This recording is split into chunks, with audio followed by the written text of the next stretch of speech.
এবং আপনার অ্যাকাউন্টে টাকা আছে। না না কসম কথা। তাহলে চেকটা শুনুন। কি অবস্থা ছিলেন? আমি তো একটা ডকুমেন্ট দিতে লাগছিলাম, ডকুমেন্ট। হ্যাঁ? ডকুমেন্ট। কি কি ডকুমেন্ট দিবেন? ওই টাকার ডকুমেন্ট দিব আমি। কিসের? টাকা। আপনারা টাকা নিয়ে কি কি ডকুমেন্ট দিবেন? ও মা, একটা মানুষ টাকা যদি ওরা আমার কাছে এইভাবে অপমান করতে আমি একটা ডকুমেন্ট চেকের সঙ্গে আপনি জানেন? চেক সম্পর্কে জানেন? আচ্ছা শুনুন তো, চেক সম্পর্কে জানেন কি না? আচ্ছা আমার প্রশ্ন করছি। এই যে ইনাদের কাছ থেকে সর্বমোট কত টাকা নিয়েছেন? ওনার কাছ থেকে হ্যাঁ 10 আর 11। 21 লাখ। এই যে- 21 লাখ হ্যাঁ হ্যাঁ। টাকাটা কিভাবে নিছেন?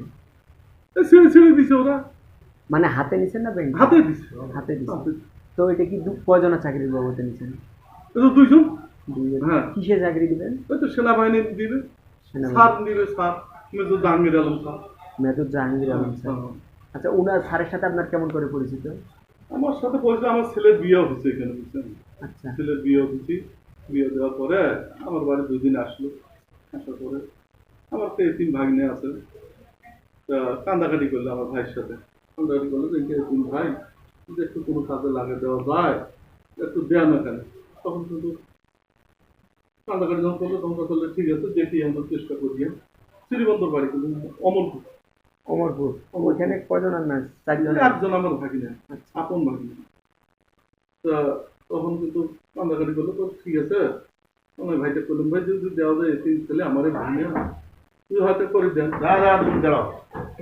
তখন তুমি তখন দাঁড়াও। কিন্তু একটু কথা বলি। তখন কিন্তু এইভাবে কাজটা করেছি। এইটুকু এইখান থেকে একটা লোক থাকবে আমাদের। থাকতো। আচ্ছা আচ্ছা। এইটুকু আর অন্য কিছু না। তো ইনাদের যে চাকরির বাবদে দুজনের 21 লক্ষ টাকা নিছেন, হ্যাঁ? হ্যাঁ, হ্যাঁ। কি নাম কি ইনাদের জানেন তো না? এই যে একটা যে আমাদের শামীম আর বাইজি। শামীম আর বাইজি। ও আচ্ছা ঠিক আছে।